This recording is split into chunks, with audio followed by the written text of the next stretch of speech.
시간들이 흐르다 남해를 병조판서에 제수하고 난 8일이 지난 9월 1일, 세조는 병이 들어 자리에 눕게 되고 다시 6일이 지난 세조 14년 9월 7일, 정사를 살피는 것이 불가하다는 판단을 한 세조는 둘째 아들인 세자를 예종으로 즉위하게 하고 다음 날인 9월 8일, 마침내 수강궁에서 그 마지막 숨을 거두게 됩니다. 남이의 영모 사건을 살펴봄에 있어서는 세조 때와 예종 때로 크게 두 부분으로 나누어 볼 수 있습니다. 우리가 산에 올라 아래의 경치를 바라볼 때 내가 선 위치가 어디냐에 따라 눈앞에 다가오는 풍경이 다를 수가 있는데요. 역사를 살펴봄에 있어서도 같은 이치는 동일하게 적용되게 됩니다. 1468년 예종 즉위년 9월 7일은 예종이 즉위한 첫째 날이자 조선사에 있어서 세조시대의 마지막 날이 되는데요.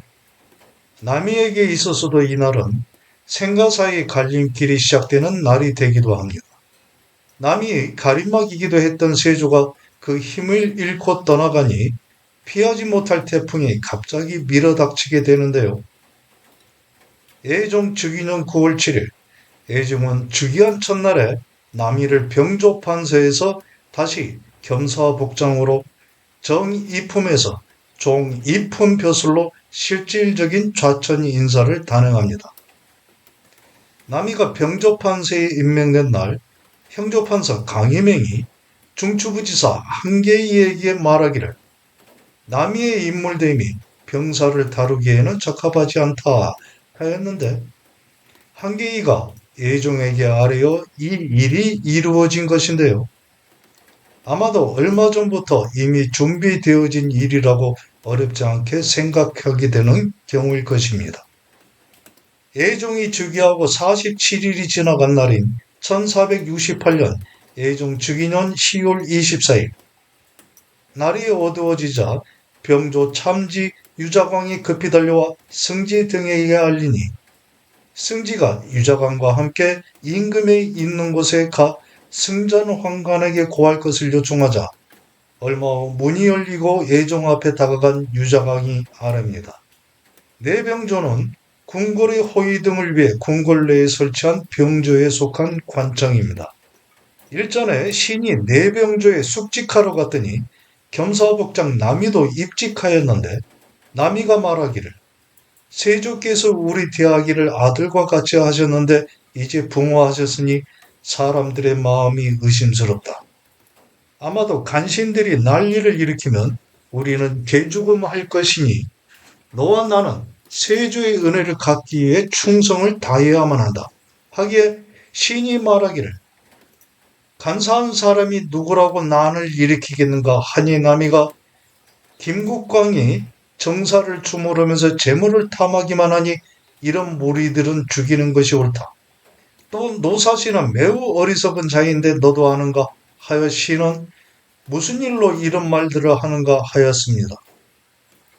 그런데 오늘 저녁에는 남이가 신의 집으로 급하게 와 말하기를 혜성이 지금까지 사라지지 않고 있는데 너도 보았는가 하여 신이 못 보았다고 하니 남이가 지금은 혜성이 은하 가운데 있어 그 빛이 모두 희기 때문에 쉽게 볼 수 없다 하였습니다. 그의 시인이 강목을 가져와 혜성에 관한 부분을 펼쳐보니 혜성의 빛이 휘면 장군이 반역하고 두 해에 큰 병난이 있다고 기록되어 있는데 남이가 탄식하면서 지금의 현상 또한 그 조짐일 것이다 하였습니다. 시간이 조금 흐르고 남이가 또 말하기를 내가 거사하고자 하는데 지금은 주상이 관직을 얻으려는 자들의 재상집 출입을 엄히 감시하고 있어 재상들에게 접근할 수가 없다.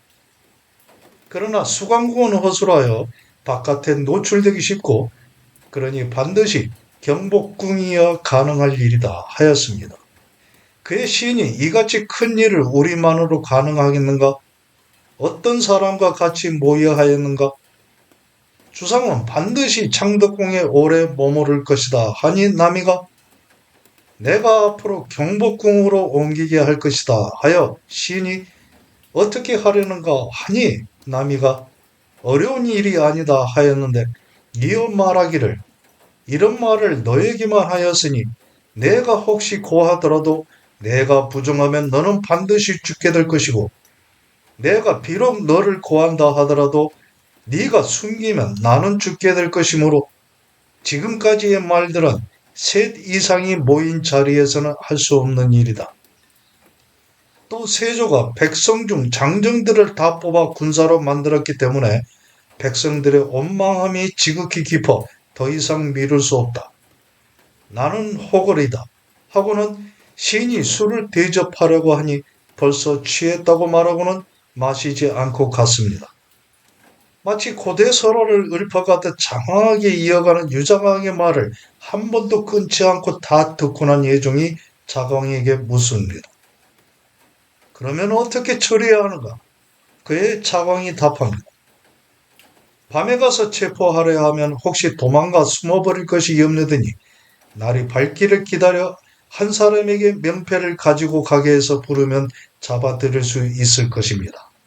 명패는 3품 이상의 벼슬아치를 임금의 명으로 불러들일 때 패에 그 성명을 써서 보이던 것인데 가겠으면 진이라 쓰고 못 갈 때에는 부진이라고 써서 다시 바치던 것입니다. 유자광이 날이 밝기를 기다려 잡아들이자는 말에 즉시 옳다 하였던 예종은 다시 태도를 바꿔 명합니다. 굳이 날이 밝기를 기다릴 필요가 없겠다 하고는 군사를 보내 잡아들일 것을 명합니다. 이어 여러 종친과 대신들을 불러들이고 군사에게 명하여 골문과 성의 곳곳을 지키게 하는데요. 입시한 연순군 이부가 아래입니다. 이부는 세종의 손자, 즉 태종의 증손이고 남이보다 2살 어린 나이입니다. 7, 8일 전에 남이가 신이 입직해 있는 곳에 와 묻기를 종친이 입직하는 것은 예전대로 하는 것인가 하여 신이 주상께서 나와 기성군, 하성군은 졸국 전까지 번갈아 숙직하도록 명하셨다 하였는데 남이가 낮에는 어떻게 하는가 하여 신이 낮에는 상직하는데 일이 있으면 나간다 하니 남이가 더 말할 것이 있는 듯이 망설이다 같습니다. 그의 예종이 말합니다. 필시 분위기를 엿본 것이구나. 예종이 명하여 남이의 집에 도달한 군사들이 명패를 가지고 부르기를 심하게 하자 일이 발각되었음을 의심한 남이는 집에 없다 하라고 시켜놓고는 칼과 활, 화살을 집어들고 담을 타 넘어 도주하려 했는데요. 군사들이 그 머리채를 잡아챈 후 칼을 빼려는 남이를 포박하여 함께 있던 기생첩 탕문화와 함께 궁으로 끌고 옵니다. 밤은 깊어 자정을 넘어가고 있을 때였습니다. 여러 종친과 대신들이 수강궁 후원 별전에 모여있는 가운데 예종이 직접 남이에게 묻습니다. 내가 근래에 어떤 사람을 만나고 어떤 말을 하였느냐? 신이 신정부를 만나 북방에 가는 일을 논의하였고 다른 말은 하지 않았습니다. 문치비는 언제 만나느냐? 며칠 전입니다. 신이 지금의 폐단을 아뢰고자 상서문을 작성하고 있었는데 문치빈에게 고칠 것을 보아달라고 한 것뿐이고 다른 말은 하지 않았습니다. 어제와 오늘은 누구를 만났느냐? 남이가 기억해 내리는 듯이 한참을 있다 아랩니다. 오늘은 이지정의 집에 가 바둑을 두며 말하기를 북방에 사변이 있으면 나를 장수로 삼을 것인데 나를 도울 부장은 누가 적당한가 하니 지정이 말하기를 민서 김견수 장효손이 용맹하나 효손은 외방에 있고 견수는 이미 관직이 있고 또 바깥에 나가 있으니 민서밖에 없다 하였습니다.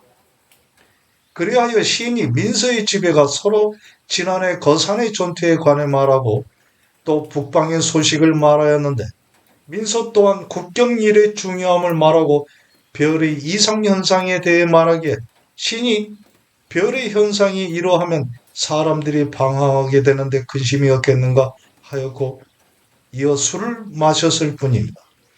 또 유자광의 집에 가서는 이야기를 나누다 강목에 적혀있는 해성에 관한 한 구절을 보았을 뿐이고 다른 이야기는 없었습니다. 그의 애종은 여러 재상들로 하여금 계속해 공문하도록 하나 별다른 것을 끌어내지 못하자 유자광과 남이를 대질하게 하니 유자광이 남이를 불러 서로 주고받았던 말을 갖추어 되새기고 그때서야 남이는 유자광이 고변한 것을 알고 놀라워하며 땅에 머리를 박고 아뢰니다. 자광은 평소에 시인을 못마땅하게 여겨 시인을 무고한 것입니다. 시인은 충의한 선비로 그 기계를 자부하였는데 어찌 그러한 일을 저지르겠습니까? 남이의 대답함에 진전이 없자 예종은 민서에게 아뢰게 합니다. 남이가 시인의 집에 와 작년의 거산 전투와 북방 소식에 관해 말하였는데 신도 북방 장성의 이름을 말하기를 황보인이 성을 축조할 당시에는 잘못된 것이라 하였지만 지금에 와서는 의지가 된다 하였고 남이도 그에 관해 말한 후 말하기를 하늘의 변화가 이와 같으니 반드시 간신히 생겨날 것인데 내가 먼저 죄에 몰려 죽게 될까 우려스럽다고 하였습니다.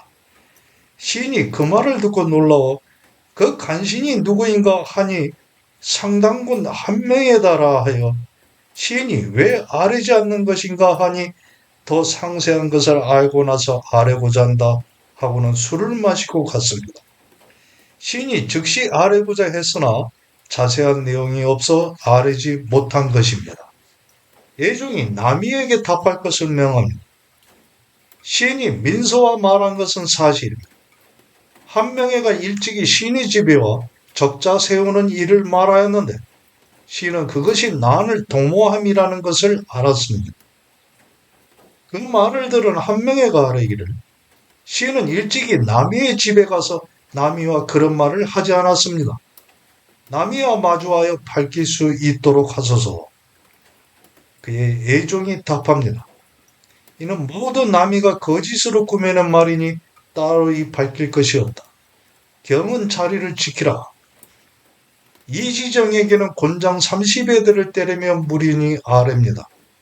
남이가 말하기를 북방에 나아갈 때 나를 장수로 삼으면 나를 도울 부장으로 누가 좋겠는가 하여서 신이 민서와 장여손을 말하니 민서가 좋다고 하였습니다. 남이의 기승첩 탕문화가 아뢰입니다. 남이가 근일에는 북방에서 들리는 소식이 있다면서 사람에게 갑옷을 수리하게 하고 또 박자하 박자전 형제는 와서 활과 화살을 만들었는데 남이가 항상 밤에 출입하여 물으면 말하지 않고 꾸짖기만 하였습니다. 일찍이 강순 정승이 집에 왔을 때는 남이가 술을 대접하여 마셨습니다. 이시정에게는 묻기를 내가 어려서부터 남이와 알고 지내왔으니 남이가 하는 바를 모르지는 않을 것이다 하니 이시정이 아뢰입니다. 남이가 겸사복장으로서 입직하였는데 남이가 말하기를 내가 상소하여 불법과 군대의 형세에 대해 아뢰고자 한다 하였는데 이 말을 들었을 뿐입니다. 남이가 도모하는 바는 시인은 진실로 알지 못합니다. 남이의 서삼촌인 남이가 아릅니다. 서삼촌은 서자인 삼촌을 가리킵니다. 시인이 남이의 집에 갔을 때는 김창순, 이중순이 먼저 와 있어 서로 바둑을 두고 활을 쏘았는데 달리 들은 것은 없습니다. 이번에는 다시 남이에게 묻습니다. 남이가 말하기를 내가 활을 쏘고 바둑을 두었다고 했는데 너는 어찌하여 졸곡 전에 활을 쏘고 바둑을 두었는가? 시인은 무인이기에 국력이 줄어들까 걱정하여 김창손, 박자하, 이중순, 조영달, 강희경과 더불어 쏘았습니다. 졸곡은 곡하기를 끝낸다는 의미의 제사입니다. 예종이 말합니다. 세조의 영혼이 뚜렷하게 빈전에 계시는데 너는 진실을 말해야 한다 하며 마침내 경복궁으로 옮기겠다는 말이 무엇을 의미하는가 묻자 남이가 아릅니다. 소신이 어찌 주상을 경복궁으로 옮기게 하는 것이 가능하겠습니까? 그러자 한명회가 아릅니다. 남이의 집 노비를 국문하여 자주 앙내하던 사람을 물으소서. 노비 5, 6명을 잡아들여 물으니 여종 막가가 아뢰입니다.